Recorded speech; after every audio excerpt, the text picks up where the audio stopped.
Bismillahirrahmanirrahim. Assalamualaikum warahmatullahi wabarakatuh.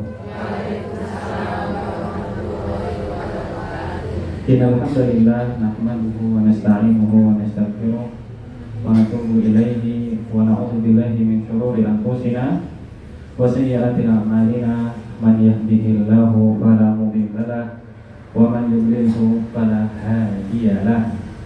Asyhadu an la ilaha illallah wa asyhadu anna Muhammadan abduhu wa rasuluhu la nabiyya wa la rasula ba'da. Amma ba'du. Hadirin kaum muslimin yang dimuliakan Allah Subhanahu wa taala, sebelum kita mulai ngaji kita pada kesempatan pagi hari ini, mari kita tilawah Al-Qur'an terlebih dahulu agar kajian kita, majelis kita jauh lebih berkah. Silakan jamaah boleh dibuka handphonenya. Quran surah An-Naba juz 30, Al-Quran surah An-Naba.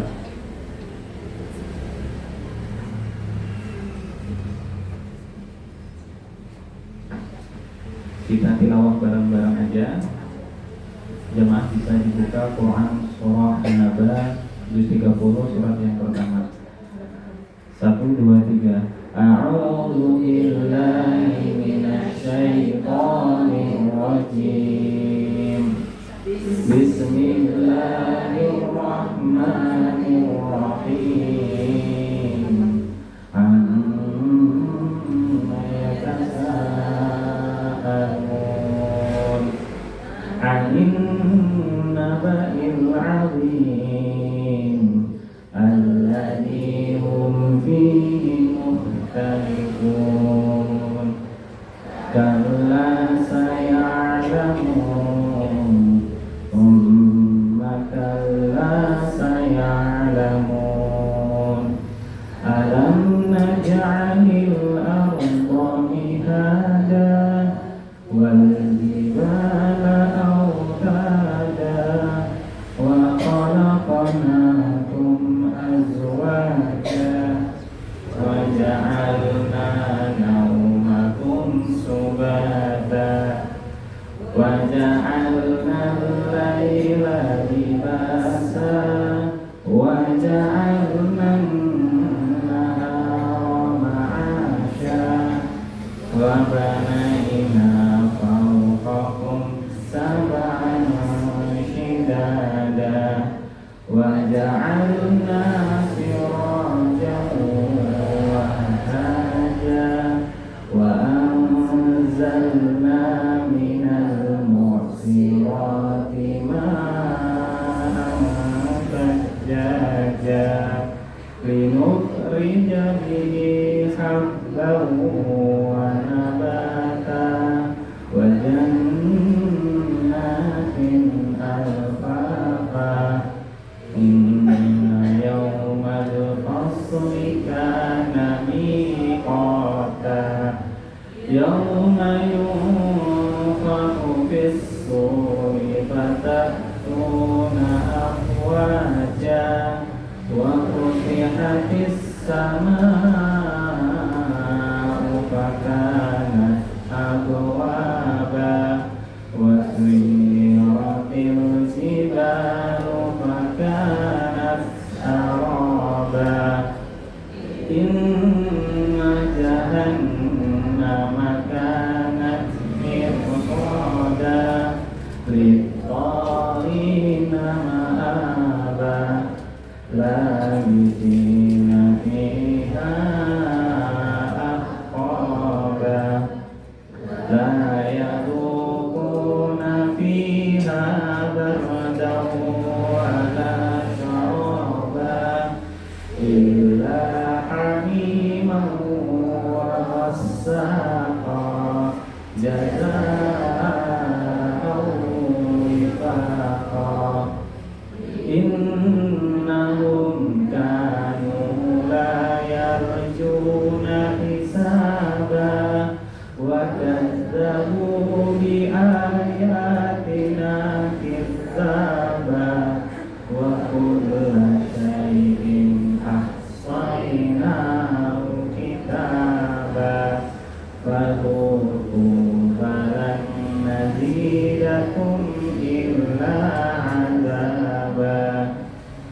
Inna lil muttaqina mafaza hadaiqa wa a'naba wa kawa'iba atraba wa ka'san dihaqa la yasma'una fiha lagwan wala kadzaba jazaa'an min rabbika 'ata'an hisaba rabbis samawati wal ardi wa ma bainahuma ar-rahman la yamlikuna minhu khiṭaba yawma yaqumur ruhu wal malaikatu saffa la yatakallamuna illa man adina lahu ar-rahmanu wa qala shawaba dzalikal yawmul haqq faman syaa'a ittakhadha ila rabbih ma'aba inna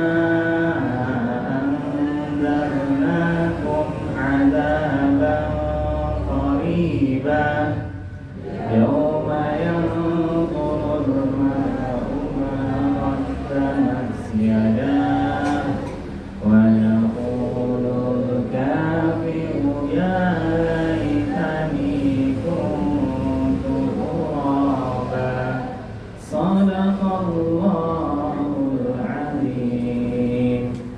Hadirin kaum muslimin yang dimuliakan oleh Allah, segala puji hanya milik Allah. Selawat bertangkai dan salam semoga selalu tercurah limpah pada junjungan kita Nabi Agung Nabi Muhammad sallallahu alaihi wasallam, kepada keluarga, sahabat dan semua orang yang senantiasa istiqamah di dalam menjalani sunnah-sunnah beliau.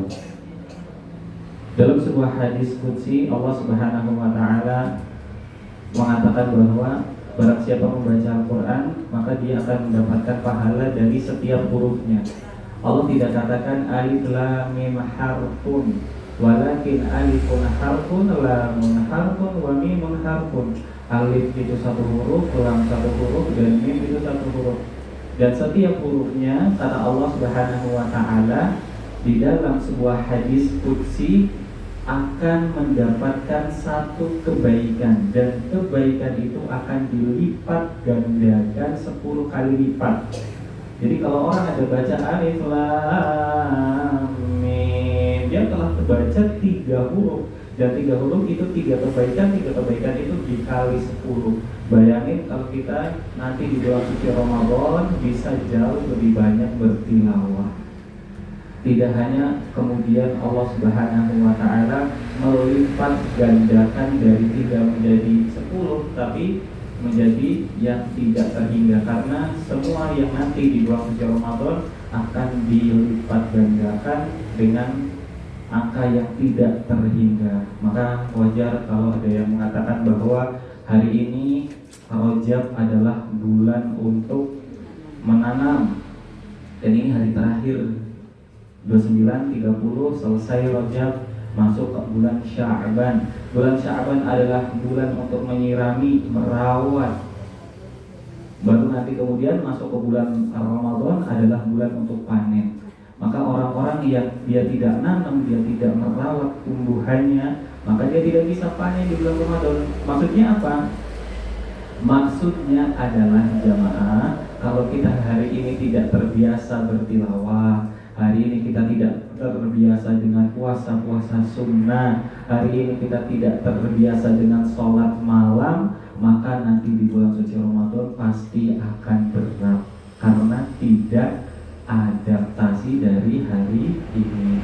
Bulan suci Ramadan isinya cuma lapar, siangnya kelaparan, lemas, karena dia tidak terbiasa, sehingga pada akhirnya dia tidak produktif di bulan Ramadan. Tilawah Al-Quran dia pengen baca sehari 10 juz. Dia punya cita-cita, ya Allah bismillah Ramadan kali ini seharinya 10 juz atau 5 juz atau 3 juz. Tapi dia tidak membiasakan di hari-hari ini, di bulan Rajabnya, di bulan Sya'bannya, untuk melatih daripada bacaan Al-Qurannya. Maka dia akan kesulitan nanti ketika masuk bulan suci Ramadan, baru baca 3 halaman aja udah ngantuk, udah capek. Pada akhirnya yang tadi targetnya 1 hari 1 juz atau mungkin 3 juz tidak tercapai. Kemudian sholat malamnya juga dilatih supaya kuat, karena tarawih itu kan agak panjang nih jemaah. Tarawih itu agak panjang, apalagi kita yang udah sepuh-sepuh gitu. Kalau gerakan imamnya terlalu cepat juga nanti repot juga, maka harus dilatih hari ini. Jamaah yang dimakan Allah Subhanahu wa taala, ada sebuah doa yang dapat kita amalkan sering-sering agar kemudian bisa dipertemukan dengan bulan suci Ramadan. Boleh ditirukan jamaah. Allahumma salimni ila Ramadan wa sallim li Ramadana wa tasallamhu minni mutaqabbala. Ya Allah, sehatkanlah aku, sampaikanlah aku kepada bulan suci Ramadan, dan jadikanlah bulan Ramadan itu menjadi bulan yang bisa menemuiku, dan terimalah setiap amalan-amalan hamba, amalan-amalan kami kelak di bulan suci Ramadan. Ini doa yang sering dibaca oleh para sahabat, para orang-orang soleh kalau mendekati bulan Ramadan. Kayak hari-hari ini, Sya'ban 30 hari jemaah, 30 hari lagi kita masuk bulan suci Ramadan. Bismillah, persiapan. Semoga Allah menjadikan kita termasuk orang-orang yang masuk ke dalam bulan itu. Kenapa kok kita harus masuk ke dalam bulan suci Ramadan? Ada apa sih di bulan suci Ramadan jemaah? Gini jemaah, orang-orang yang dia kemudian bisa masuk ke bulan suci Ramadan, kemudian dia berpuasa karena iman kepada Allah, dia tidak mengharapkan apapun kecuali dia hanya beriman kepada Allah. Bismillah, ya Allah puasa lillahi ta'ala, maka Allah akan ampuni semua dosanya. Man shoma Ramadana, barang siapa puasa di bulan suci Ramadan berharap ridha Allah Subhanahu wa taala, maka dia akan diampuni dosanya. Atau barang siapa dia sholat malam, dan dia sholat malamnya tidak menginginkan sesuatu apapun kecuali hanya menginginkan ridhonya Allah. Ya Allah bismillah tarawih, ya Allah bismillah tahajud, ya Allah bismillah setiap sholat rakaat yang hamba lakukan ini hanya mengharapkan ridhomu. Jadikanlah hamba termasuk orang-orang yang beriman dan diampuni semua dosanya. Makanya kata Nabi, rugi orang-orang yang kemudian dia masuk ke bulan suci Ramadan, kok kemudian dia keluar daripada bulan suci Ramadan dia tidak diampuni dosa-dosanya. Itu rugi besar kata Nabi SAW. Ketemu bulan Ramadan tapi dosanya masih numpuk, gak diampuni. Maka wajarlah kalau dibilang bulan Ramadan adalah bulan di mana pintu-pintu surga dibuka lebar. Artinya amal-amal kebaikan akan sangat mudah. Nanti bisa dicek donasi biasanya akan lebih banyak itu ketika bulan suci Ramadan. Banyak orang pengen membukakan orang untuk buka puasa, sahurnya pengen dibayarin, udah bismillah, agar kemudian mendapatkan pahala. Gak hitung-hitungan lagi kalau bulan suci Ramadan. Yang biasanya sholatnya nunda-nunda, di bulan suci Ramadan dia usahakan untuk datang ke masjid. Yang biasa sholat subuhnya di rumah, tapi tiduran sampai siang. Kalau Ramadan dia on time di sholat pertama. Nah ini di bulan Ramadan artinya apa? Pintu surga dibuka selebar-lebarnya. Allah mudahkan kita untuk amal baik. Dan sebaliknya jemaah, pintu neraka juga ditutup serapat-rapatnya. Orang-orang mau maksiat dia malu, orang-orang mau buat jahat dia tidak kuat hati, karena setan-setan dibelenggu saat itu. Orang kalau mau ke rumah makan aja di siang hari dia malu, harus ditutup kordennya macam-macam, dipersulit oleh Allah Subhanahu wa Ta'ala. Artinya orang-orang yang pengen niat baik, pengen kembali kepada Allah, pengen taubat, punya dosa banyak selama ini, nah ini Ramadan adalah kesempatan terbaik untuk kemudian kita pulang kembali lagi kepada Allah Subhanahu wa Ta'ala. Ini rumah makan gratis Wonosobo, Jawa. Namanya rumah makan gratis. Saya asli Banjarnegara, jemaah. Saya aslinya Banjarnegara. Waktu di Banjarnegara saya juga sering interaksi dengan rumah makan gratis yang ada di Banjarnegara. Tempatnya itu di dekat SMP 1 Banjarnegara di sana. Ada kalau bulan suci Ramadan, saya yang keliling ikut acara buka bersama karena salah satu program di rumah makan gratis yang ada di Banjarnegara itu hampir setiap hari ada buka bersama di masjid-masjid se-Banjarnegara. Dan saya biasanya yang isi kultur, isi kajian kalau di Banjarnegara. Jadi jamaahnya dengan Allah Subhanahu wa Ta'ala, ini adalah amal terbaik. Nabi Sallallahu Alaihi Wasallam pernah ditanya, Ayyul Islami khair, Islam apa yang paling baik wahai Nabi? Kemudian kata Nabi, salah satu jawabannya adalah tut'imut ta'am, memberikan seseorang makanan atau memberikan makanan. Ya. Jadi salah satu amal terbaik yang bisa kita lakukan adalah memberikan makanan. Barang siapa memberikan makanan kepada seorang mukmin, maka dia akan diberikan makanan kelak di surganya Allah Subhanahu wa Ta'ala. Artinya dia akan masuk ke dalam surga orang-orang yang kalau di dunianya suka berbagi makanan. Apalagi nanti di bulan suci Ramadan, jemaah, kalau bisa berbagi makanan untuk berbuka setiap hari, lakukan. Ya, lakukan, karena Nabi pernah bilang gini, jemaah, ketika kita memberikan berbuka kepada seseorang, yang mana orang itu berpuasa, kita akan mendapatkan pahala daripada orang-orang yang kita berikan buka itu. Nah, ini amal yang ringan, tapi kita bisa mendapatkan pahala yang banyak. Pengen dapat pahala 10 orang berpuasa, tapi kita cuma sendiri, gak bisa. Kalau kita pengen punya pahala 20 orang berpuasa, 100 orang berpuasa, kasih 100 orang itu makan setiap hari. Gak harus kemudian makanan mewah kok, jemaah. Kasih aja kurma, kasih kemudian air putih. Jadi gak harus kemudian satu orang satu box. Enggak, ya. Niatkan bismillah ya Allah, sedekah untuk memberikan makan seseorang. Nah, kita akan mendapatkan pahala. Salah satunya adalah memberikan makan orang yang berbuka. Wah, ini the best banget. Ibarat kata amalan yang paling diburu oleh orang-orang kalau di bulan suci Ramadan. Karena enak,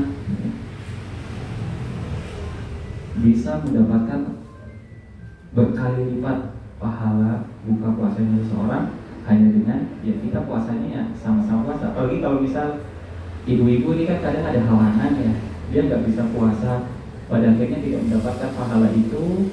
Ya bismillah, lakukan dengan memberikan makan kepada orang-orang yang berpuasa. Jemaah yang dimuliakan Allah Subhanahu wa Ta'ala, hari ini tema kita adalah tentang peran seorang orang tua atau seorang ibu, jemaah. Ya. Jemaah yang dimuliakan Allah, apa sih ukuran keberhasilan orang tua di dalam mendidik anak? Bukan ketika dia bisa menyekolahkan anaknya setinggi-tingginya S1, S2, S3. Bukan ketika dia bisa mengantarkan anak-anaknya wisuda. Bukan juga ketika dia mampu memilihkan jodoh, mencarikan jodoh, menikahkan anaknya. Bukan. Atau juga bukan dari barometer atau kita menghitung keberhasilan orang tua di dalam mendidik anaknya, bukan ketika anak kita punya rumah sendiri, kendaraan sendiri, pekerjaan yang mapan, bukan, jemaah. Tapi jemaah yang dimuliakan Allah Subhanahu wa Ta'ala, keberhasilan orang tua mendidik anaknya adalah ketika dia bisa bertemu kembali bersama keluarganya, anak-anaknya kelak di akhirat.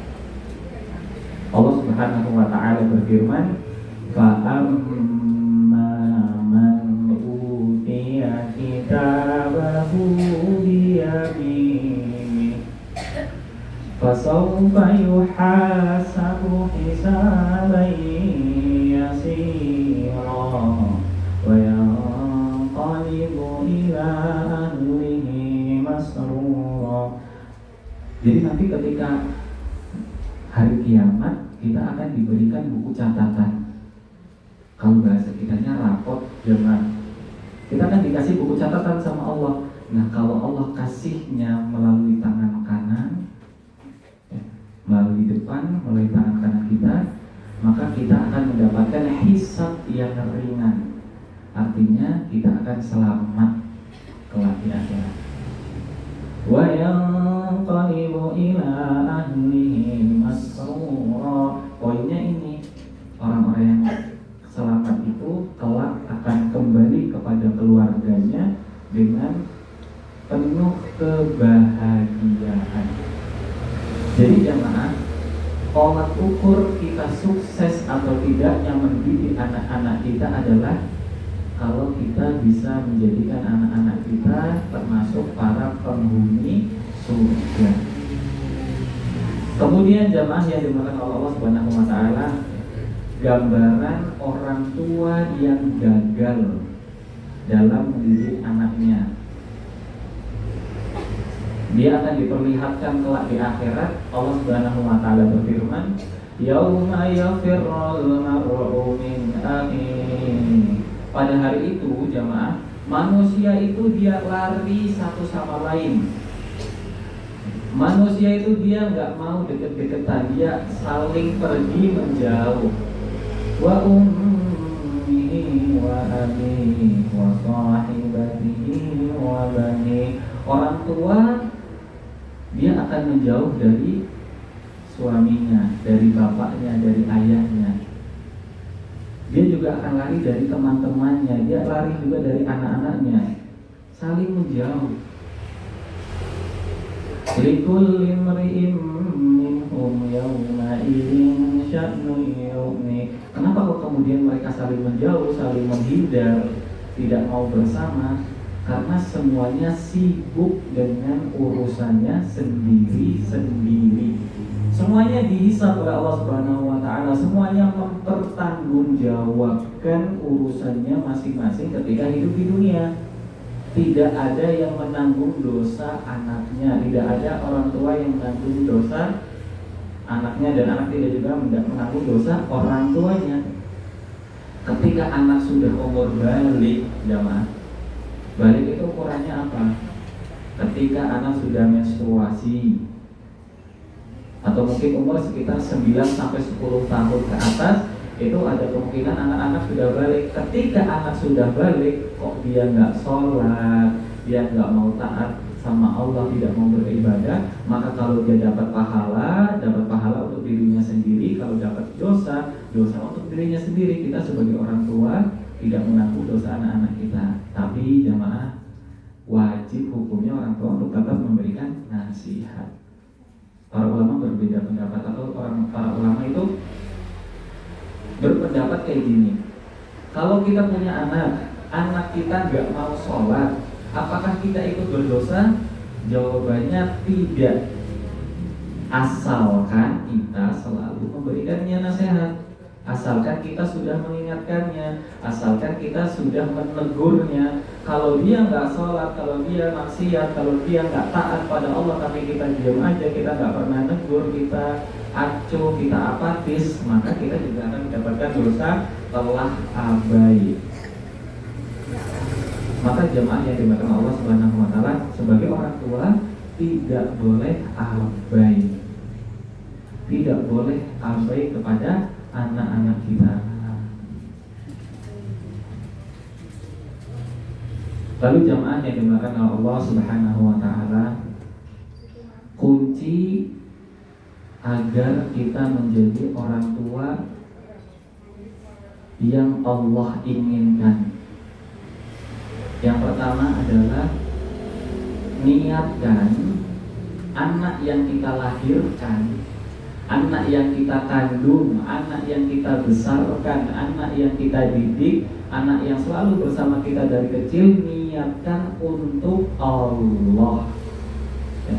Jadi kita harus punya mindset jamaah. Kita harus ada di dalam pikiran kita bahwa anak ini kan titipannya jamaah. Kayak tadi jamaah kan parkir motor titip. Udah, bismillah, tenang.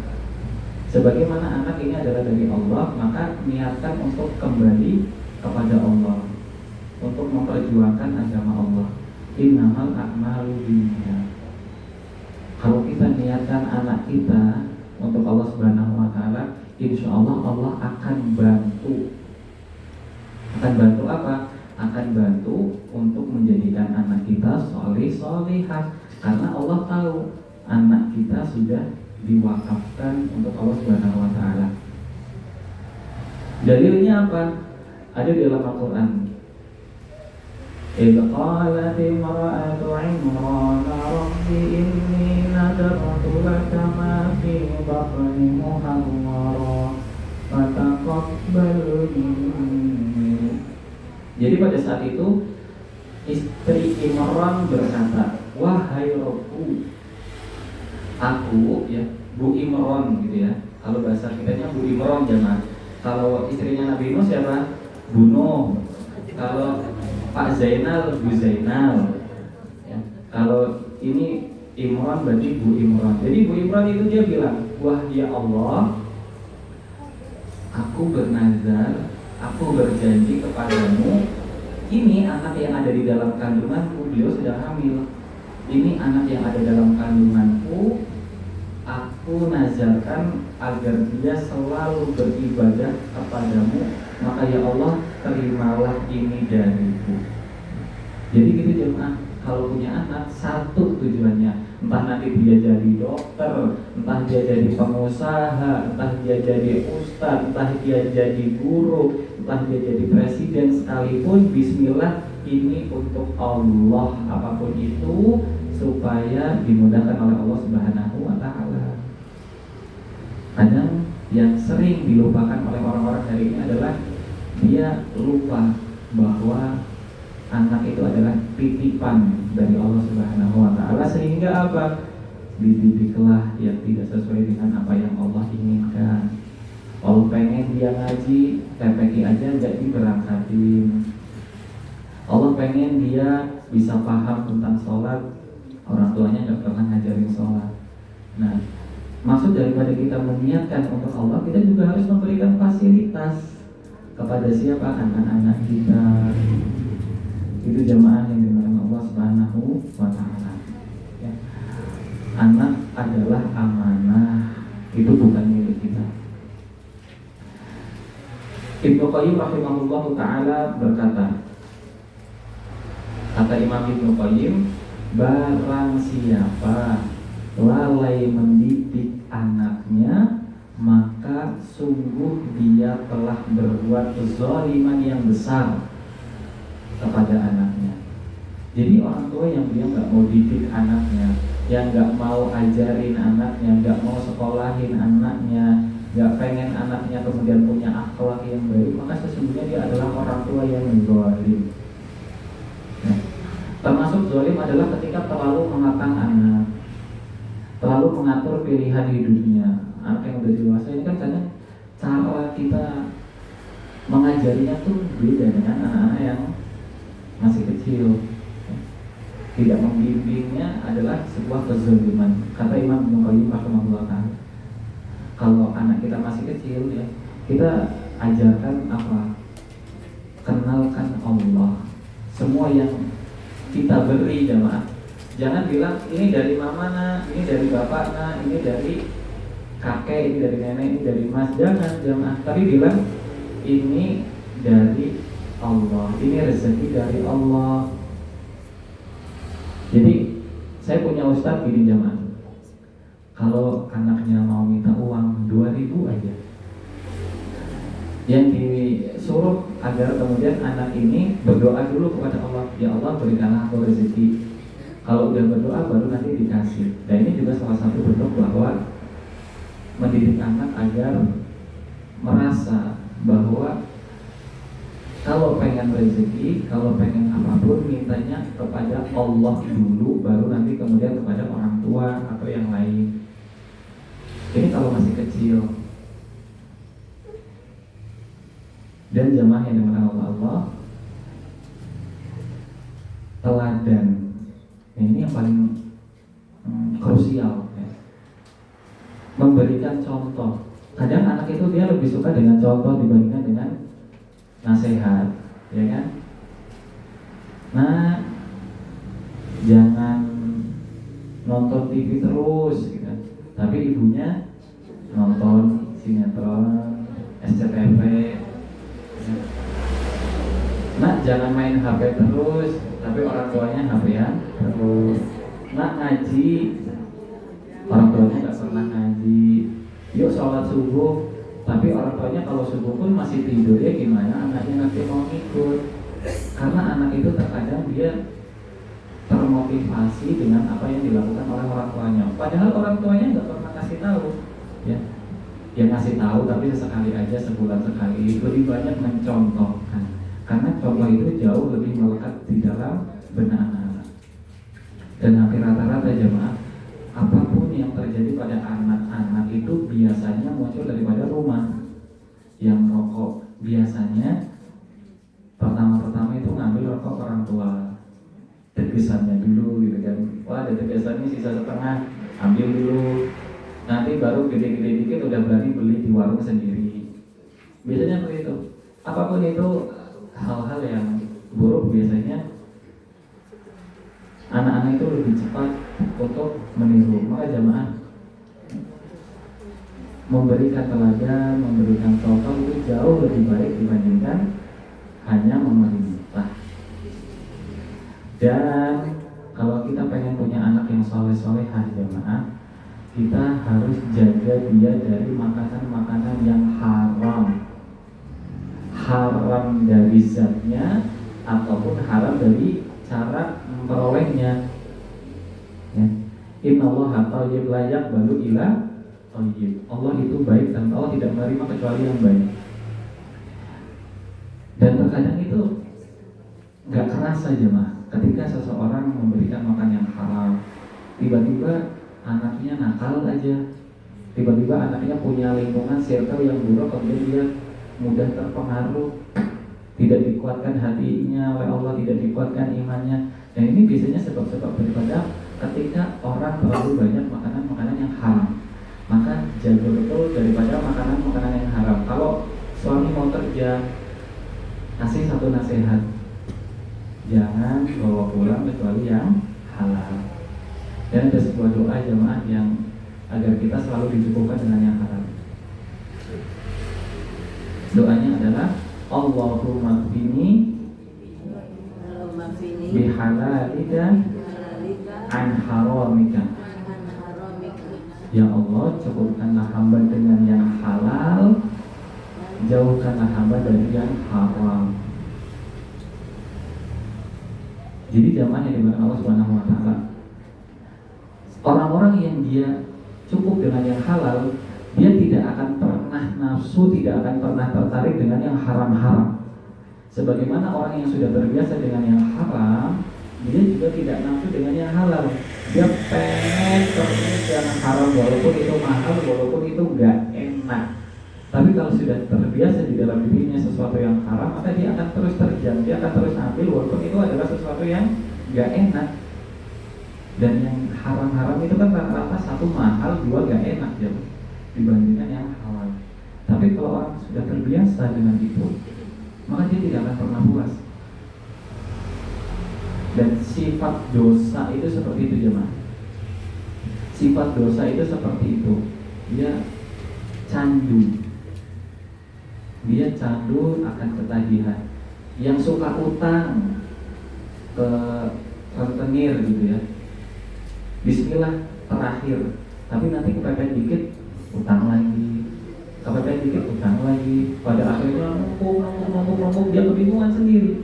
Dan seperti itu jamaah, setan tidak akan pernah membiarkan seseorang terlepas daripada godaannya.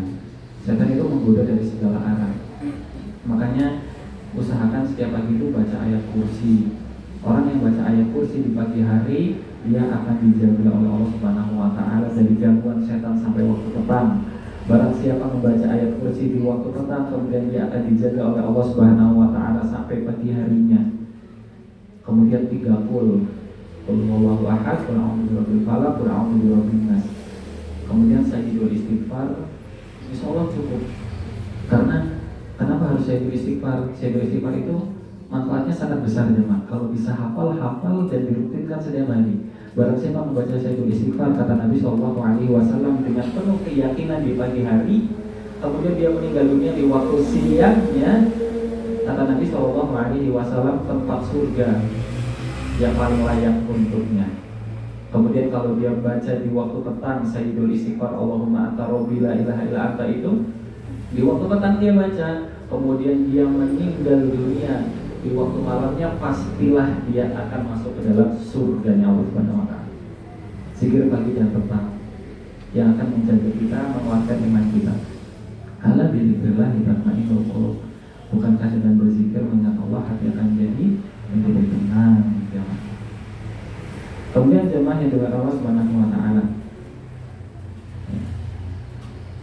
bagaimana ketika anak kita telah dewasa? Apa yang harus kita lakukan? Tentu caranya berbeda dengan kalau anak kita masih kecil. Jamaah yang dimaksud Allah Subhanahu wa Ta'ala, pertama, jangan pernah lupa bahwa orang tua punya sebuah doa yang pasti akan dikabulkan oleh Allah. Artinya doa orang tua kepada anaknya adalah doa yang mustajab. Jangan pernah tinggalkan di setiap harinya, di setiap sholatnya, di setiap waktu mustajabnya, kecuali doain anak walaupun anak itu gak minta bismillah. Karena jemaah, suksesnya anak kita, suksesnya orang hari ini itu pastilah karena doa orang tuanya. Gak mungkin enggak. Maka kita sebagai orang tua punya anak, bismillah doain, walaupun anak kadang gak minta, walaupun anak kadang belum ngerti, tapi kita sebagai orang tua doakan. Kata Nabi Shallallahu Alaihi Wasallam, ya, tidak ada salah da'watin mustajabatun la syakka fihinna. Ada 3 doa yang akan pasti dikabulkan oleh Allah Subhanahu wa Ta'ala, tidak ada keraguan di dalamnya. Yang pertama adalah da'watul mazlum, doanya orang-orang yang terzolimi. Ada yang zolim sama kita, kita doain, itu doanya sangat mustajab. Tidak ada sekat di antara orang yang berdoa kepada Allah Subhanahu wa Ta'ala, pasti akan dikabulkan. Kemudian yang kedua, da'watul musafir, orang yang lagi bepergian jauh, lagi safar, dia doanya juga mustajab. Dan yang terakhir ini poinnya, wa da'watul walid li waladihi, dakwahnya, doanya orang-orang atau orang tua kepada anaknya. Ini doa yang mustajab. Ingat, orang tua punya doa yang mustajab, maka jadikan doa mustajab itu selalu naik kepada Allah Subhanahu wa Ta'ala. Kadang anak biasa-biasa aja, kadang anak kok banyak masalah, kadang anak itu kok kelihatannya beda dengan yang lain. Biasanya mungkin orang tuanya doanya kurang banter, orang tua doanya masih kurang. Kapan waktu doa yang mustajab yang pasti dikabulkan? 1/3 malam, no debat. 1/3 malam adalah waktu paling mustajab, no debat. Allah Subhanahu wa Ta'ala di malam itu turun ke langit dunia jemaah, setiap malam. Ada dalilnya, ada dalam sebuah hadis bahwa Allah turun ke langit dunia setiap malam di 1/3 malam akhir. 1/3 malam akhir itu sekitar jam berapa jemaah? Iya, jam 2:30 sampai subuh lah ya. Nah, jamaah bangun 3:30, Sekarang subuhnya jam 4. Setengah 4 sebelum melakukan aktivitas apapun, bismillah, sholat 2 rakaat, bermunajat, mengangkatkan tangan ini kepada Allah Subhanahu wa taala. Apa kata Allah? Siapapun yang berdoa kepadamu akan aku kabulkan. Barang siapa yang meminta di waktu itu akan aku berikan. Dan sesiapa yang satu lagi apa mudah? Saya lupa.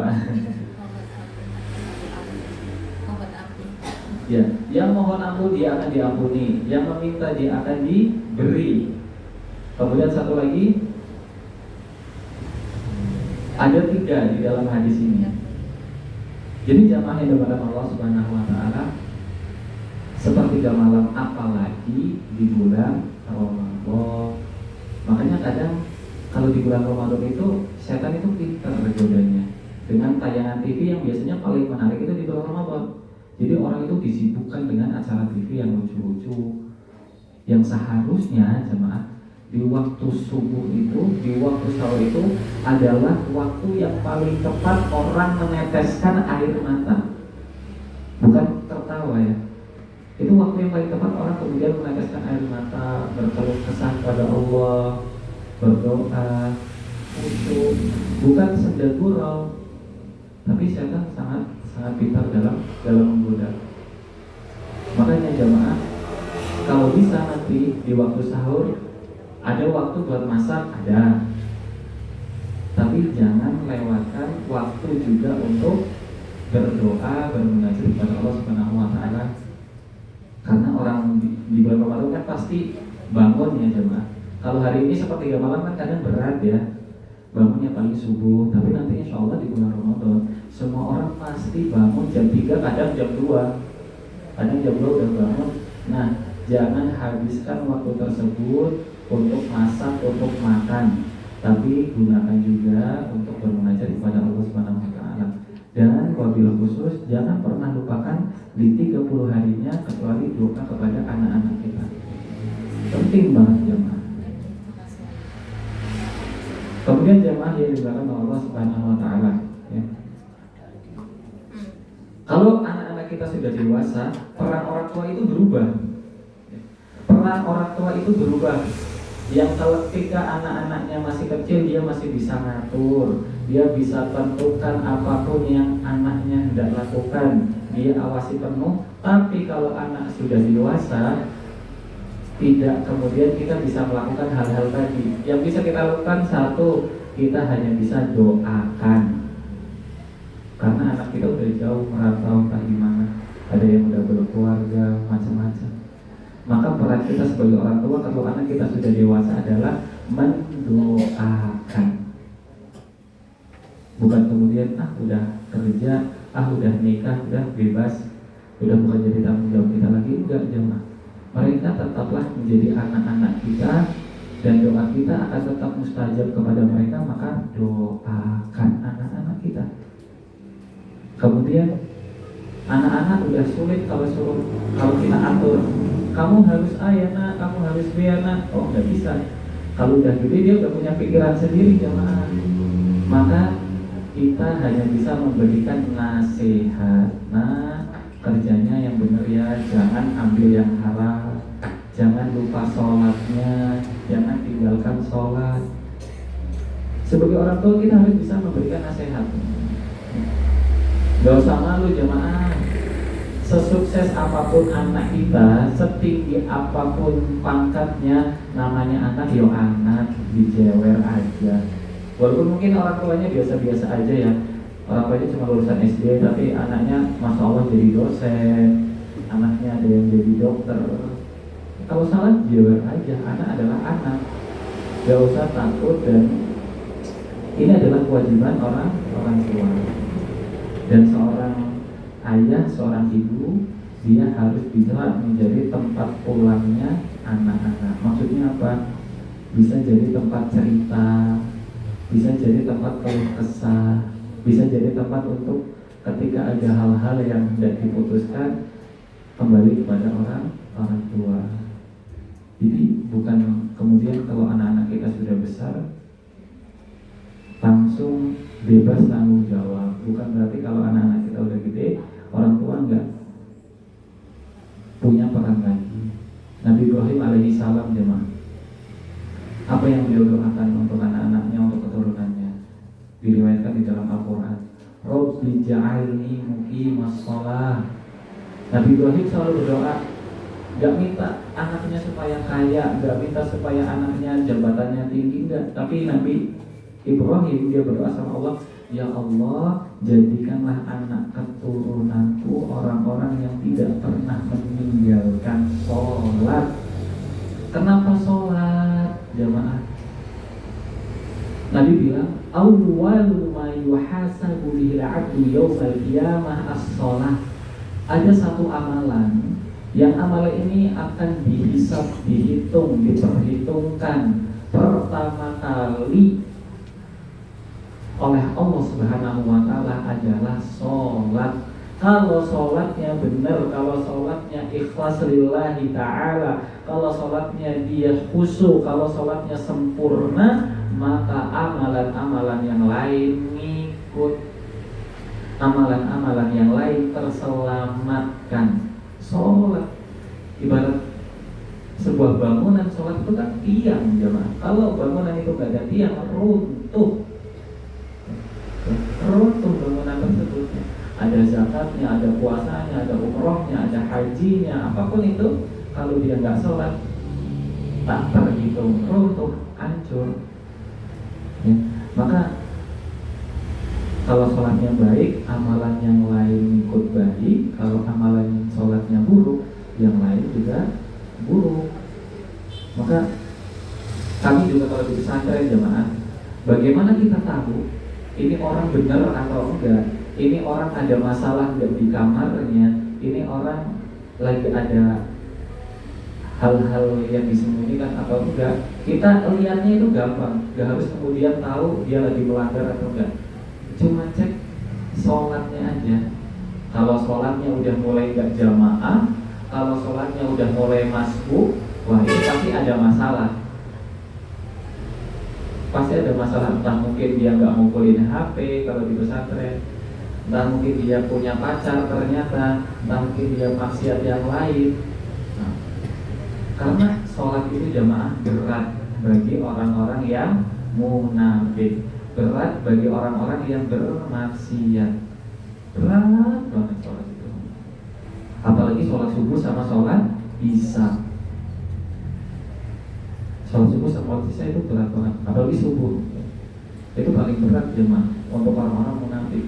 Maka kalau pengen lihat orang-orang yang imannya masya Allah, lihat di waktu subuh, ya sholat subuhnya tepat waktu atau tidak. Ya. Doa Nabi Ibrahim bisa juga diamalkan untuk kita semua jemaah. Rabbi ja'alni muqimas shalah. Gak apa-apa banget punya anak yang biasa-biasa aja karirnya. Gak apa-apa banget punya anak yang hartanya cukup. Gak apa-apa banget anak kita gak sekolah tinggi-tinggi. Yang penting satu, dia gak tinggalin sholat. Yang penting satu, tak wis bismillah ya nak, jadi opo wis ngono monggo ora apa-apa. Yang penting satu nak, pesan bunda, pesan ayah, jangan pernah tinggalin sholat dimanapun, kapanpun. Dan Allah juga memerintahkan kita untuk sholat dalam keadaan apapun. Sehatnya harus sholat, sakitnya pun harus sholat. Ustaz saya sakit nggak bisa sholat, enggak, kata Allah sholat. Walaupun kamu tiduran, walaupun kamu sambil duduk, walaupun kamu udah nggak bisa gerak sama sekali, lagi seteluk misalkan, geraklah dengan isyarat, ngedipin mata. Atau mungkin udah gak bisa ngedipin mata sama sekali, sholatlah dengan hati. Artinya Allah gak mau ada orang yang meninggalkan sholat. Sholat sangat penting. Maka kalau Allah anggap sholat ini penting, kenapa kita tidak? Dan bulan Rajab ini kan Allah menurunkan perintah sholat jemaah. Yang awalnya Allah Subhanahu wa ta'ala sebetulnya pengen kita sholat 50 kali sehari. Tapi karena Nabi SAW dikasih nasihat oleh nabi-nabi yang lain, akhirnya minta keringanan. Pada akhirnya 5 kali sehari aja. Tapi 5 kali itu juga kan masih berat kan? Masih banyak Masya Allah orang-orang yang ditinggalkan, telat-telatan. Padahal cuma 5 kali. Bayangkan kalau 50 kali sehari, setiap 20 menit kali sholat, ya, semuanya tinggal di masjid. Gak ada yang ke sawah, gak ada yang ke pasar, gak ada yang masak, semuanya sholat. Dan Allah memberikan perintah sholat juga beda dengan yang lain jemaah. Kalau zakat, puasa, haji, semuanya diturunkan melalui ayat ke dunia. Tapi kalau sholat, Allah panggil langsung Nabi SAW dari Mekah ke Baitul Maqdis, dari Baitul Maqdis ke Sidratul Muntaha, dipanggil sama Allah apa? Hanya untuk diberikan perintah sholat. Jadi Allah itu pengen ngasih langsung bahwa ini adalah sesuatu yang penting, gak bisa diturunkan ke bumi, kamu yang harus menghadap ke sini. Ya. Kalau ada Presiden Prabowo gitu ya, dia pengen perintah seseorang untuk turun ke daerah langsung sama orang yang dipanggil langsung ke istana, kan beda pace-nya jemaah. Perasaannya itu berbeda. Maka itu jemaah yang dimakan Allah Subhanahu wa taala. Terakhir, bagaimana kalau anak kita jauh dari yang kita ekspektasikan, anak kita jauh dari apa yang kita harapkan. Ya Allah, saya pengen punya anak yang soleh. Ya Allah, saya pengen anak yang solehah. Tapi kok kayak gini ya? Allah Subhanahu wa taala berfirman, "Innahu la yai'asu min rawhillah ilal qaumil kafirin." Orang yang beriman dia tidak pernah putus asa pada rahmat Allah. Ingat jamaah, Nabi Nuh juga punya anak, dan anak Nabi Nuh itu sangat durhaka. Dia menentang Allah Subhanahu wa taala. Nabi Yakub juga diuji anak-anaknya yang begitu banyak. Tapi mereka semua tidak pernah berhenti berdoa, mereka semua tidak pernah berhenti mengajak, mereka semua tidak pernah berhenti mendoakan pada sampai akhirnya kemudian anak-anak itu dibinasakan oleh Allah Subhanahu wa taala. Dan pesan terakhir kami jamaah yang dimuliakan oleh Allah, sebagai orang tua jangan terlalu sering membanding-bandingkan anak, itu nggak boleh. Jangan membanding-bandingkan anak, itu loh kakakmu udah sukses, jangan jamaah. Itu tidak boleh dalam mendidik anak. Apalagi kalau anak sudah dewasa, bukan kemudian nanti dia akan semakin dekat dengan kita. Kalau kita banding-bandingin, udah malah dia kabur, dia pergi, sulit untuk kita kendalikan. Demikian jamaah yang dimakan Allah Subhanahu wa taala. Biasanya ada sesi tanya jawab atau langsung doa jemaah? Monggo. Waalaikumsalam warahmatullahi wabarakatuh. Mau nanya, ada orang tua Islam ya, tapi anak-anaknya itu ada yang masuk agama lain. Masuk apa tidak? Agama lain, maksudnya Nasrani. Itu bagaimana untuk orang tuanya nanti tanggung jawabnya di akhir? Baik jamaah. Bagaimana ketika ada orang tua yang punya anak lalu anaknya berpindah agama? Kembali lagi jamaah yang dimuliakan Allah Subhanahu wa taala, orang tua tugasnya hanya mengingatkan, mengarahkan, mengajak. Lalu ketika anak itu dia mengambil keputusan sendiri dengan kesadarannya sendiri, apalagi sampai kemudian berpindah agama, maka dia menanggung dosanya sendiri. Orang tua dia tidak bertanggung jawab. Jadi orang tua terbebas daripada apa yang dilakukan oleh anaknya. Jadi itu namanya dengan Allah Subhanahu wa taala. Ada lagi jamaah yang ada bertanya? Mau tanya doa yang mustajab dari orang tua untuk anaknya, tolong diulangi lagi Ustaz. Waktunya atau doanya jamaah? Doanya nih. Kalau waktunya tadi mustajab seperti jam malam, doanya Ustaz. Baik, jamaah yang dimuliakan Allah Subhanahu wa taala, ada doa daripada Al-Qur'an. Kalau kita punya pengen anak yang soleh plus dapat pasangan yang soleh juga, Rabbana hab lana min azwajina wa dhurriyyatina qurrata a'yun waj'alna lil muttaqina imama. Ya Allah, berikanlah kami pasangan yang soleh-solehah, dan juga anak keturunan yang soleh-solehah. Jadikan anak keturunan ini pemimpin untuk orang-orang yang bertakwa. Kalau udah jadi pemimpin orang-orang yang bertakwa, pemimpin orang-orang yang soleh, artinya dia udah soleh banget. Nah, ini satu. Kemudian yang kedua, Robbi habli minas solihin. Ya udah, dua doa ini perbanyak, persering. Ini doanya langsung daripada Al-Quran. Insya Allah manjur, mustajab jamaah yang dimakan Allah. Waktu jamaah ada yang tidak bertanya kembali? Ada yang mau tanya lagi Bu? Monggo sudah. Kita sebagai orang tua itu kan punya anak sudah berkeluarga ya Ustaz. Nggih. Apakah kita perlu juga misalnya ada masalah ikut menasihati atau Baik. Bagaimana ketika anak sudah berkeluarga? Apakah kita perlu untuk banyak-banyak menasihati, memberikan masukan? Berikan masukan satu ketika diminta. Jadi kalau belum diminta, kita berikan kesempatan anak-anak kita untuk menyelesaikannya terlebih dahulu. Atau kalau kita melihat bahwa masalah anak kita itu sudah sangat berat, lalu kemudian kita merasa anak kita ini udah benar-benar nggak bisa menyelesaikannya lagi, maka kita boleh memberikan bantuan. Tapi bantuannya juga harus kita perhitungkan apa kemudian ini akan melukai daripada anak merasa di setir atau merasa terlalu diikut campur atau enggak. Jadi pada intinya ketika diminta kita wajib untuk membantunya, dan satu yang kita bisa lakukan memperbanyak doa kepada anak-anak kita gitu mudah. Jadi tidak dilarang untuk kalau misalkan ikut membantu permasalahan dari anak-anak kita. Hotel Bunda Pak Adrian yang bertanya.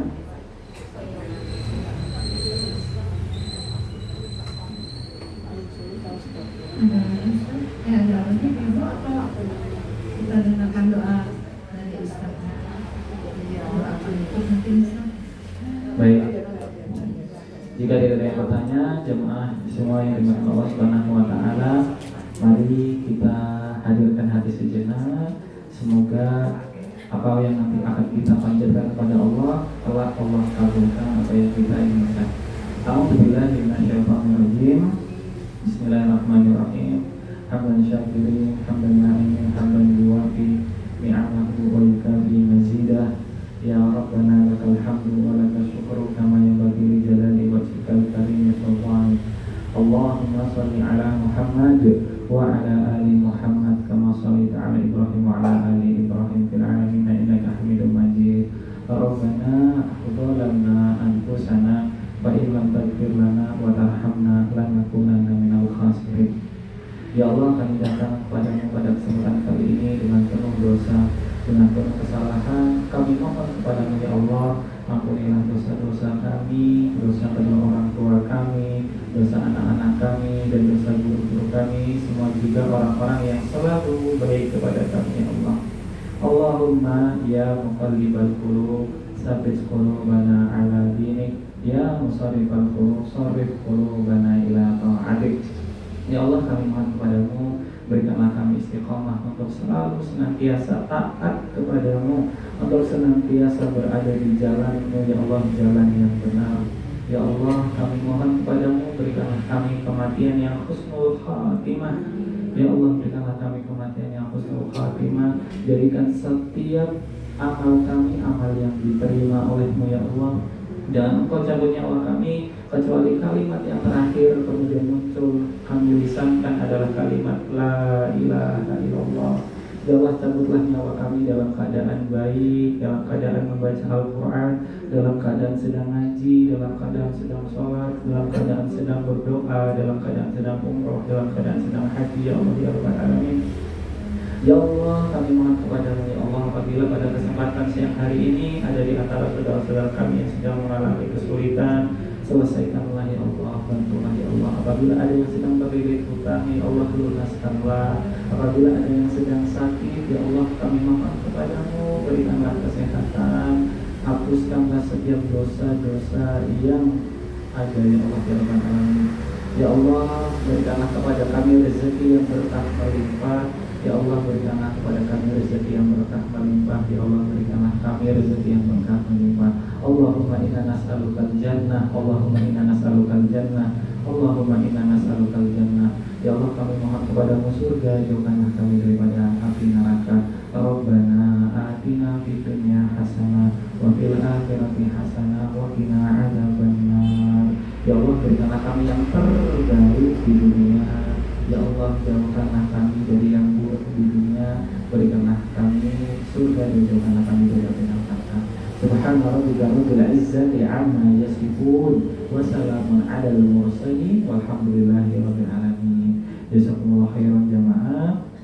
Jamaah mohon izin, barang siapa yang jamaah itu punya sosial media, kami juga aktif dakwah di sosial media, di TikTok, Instagram Rizky BNA Official, di Instagram atau TikTok Rizky BNA Official. Jamaah kalau pengen ngaji di sosial media, kami juga sering live, insya Allah di sana.